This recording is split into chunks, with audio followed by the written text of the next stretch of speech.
الفني جالي البيت وقال لي اعمل لي مسار عشان اجي اوصل لك الفايبر. خليكم دايما متابعينا ومستر تاك. اتكلمنا في الحلقه اللي فاتت عن الراوتر الفايبر وقلنا ان كل مصر هيوصل لها فايبر. في كل الشوارع بتلاقي الكباين والبوكسات وبتلاقي السلك الفايبر الجديد. فطبعا كل الناس دلوقتي هيوصل لها فايبر، ولكن في مشكله بتقابلنا وهي مسار الفايبر. ايه هو مسار الفايبر؟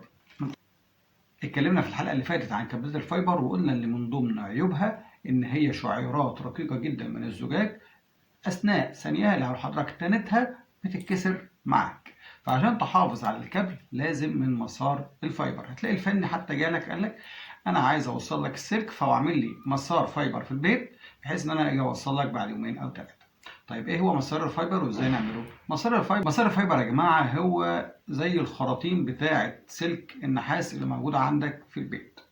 فلو الخراطيم ديت عندك واسعة فانت ممكن تدخل فيها كابل الفايبر، ولكن المشكلة اللي هتقابلك هو الفيشة دي. الفيشة ديت يا جماعة بتيجي راكبة في السلك زي ما انتم شايفين، يعني الفني ما بيركبهاش عندك، يعني ما بيجيش يوصل لك السلك وبعد كده يركب فيها الفيشة زي السلك النحاس.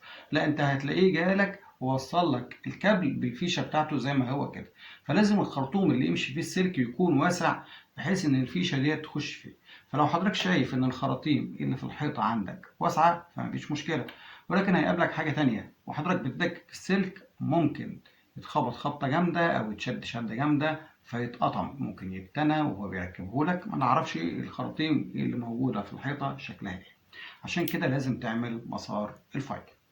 مسار الفايبر عبارة عن خراطيم أو مواسير بتعملها على الحيطة من بره وتمشي فيها السلك. لكن أنا هريحك من كل ده وهقول لك على حاجة جميلة جدا رخيصة وتقدر تعملها بنفسك ومش هتحتاج لفني أو أي حد يعملها لك. في عود زي ده كده، وده في ناس كتير مننا عارفينه. العود ده يا جماعة بيجي حوالي 2 متر أو متر ونص. تمام، ده شكل زي نفس فكرة الخرطوم أو الماسورة وبتوصل الكابل من هنا. ولكن الميزة عندك هنا بقى إنك بتقدر تفتح الكفر بتاعك ده له كفر هنا، له كفر هنا أهو، تقدر تفتح أهو بالشكل ده. يعني حضرتك الخراطيم أو المواسير إنك لازم تدكك السلك بالشكل ده، طبعا لو قابل السلك حاجة أو اتنى ممكن يتكسر منه. لكن هنا أنت بتشيل الكفر بتاعك بالشكل ده كده، شلنا الكفر خالص، وتجيب الكابل بتاعك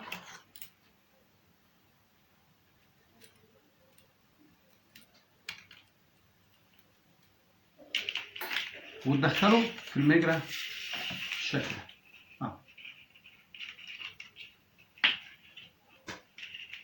بالشكل ده. وبعد كده بتجيب الكفر وتقفل عليه هيبقى بالشكل ده عندك. وبعد كده تجيب الكفر بتاعك اللي انت شلته وتقفل عليه. ده كده مسار فايبر. طب انا هركبه ازاي على الحيطه؟ في طريقتين للتركيب، طريقه ثابته وطريقه متحركه.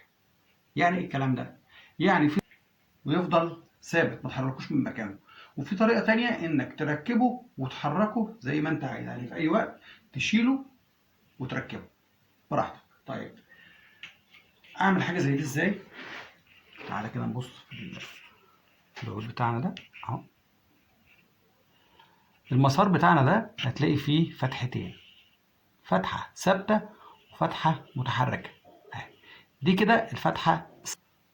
لو انت هتخلي المسار بتاعك ده ثابت يبقى هتوصل في الفتحه الثابته، اما لو هتخليه متحرك فهتوصل في الفتحه المتحركه دي اللي هي دي. هتقدر تركب هنا كده وتشيل زي ما انت عايز في اي وقت. لكن طبعا هنا هي شايفه ان هي مدوره فبتبقى على قد المسمار، بتركب هنا مسمار رفيع على قدها ويكون طبعا راسه كبيره شويه بحيث انه يدخل في المجرى الصغيره دي. اما لو هتخليه ثابت فبتخلي المسمار هنا وتكون الراس بتاعته كبيره شويه بحيث ان هو يدخل في المجرى ويفضل ماسك. طبعا حضرتك بتستخدم مسامير فيشر بحيث انك تقدر تعلقه على الحيطه. بس خد شاشنيور او ما تعرفش تخرم في الحيطه فانت ممكن تعمل بدبل فيس، بس طبعا هتجيب دبل فيس قوي بحيث ان هو يقدر يشيل، بس طبعا الافضل انك تخرم في الحيطه وتثبته كويس جدا. خفيف مش زي الماسوره او الخرطوم البلاستيك، زائد كمان ان كابل الفايبر نفسه وزنه خفيف.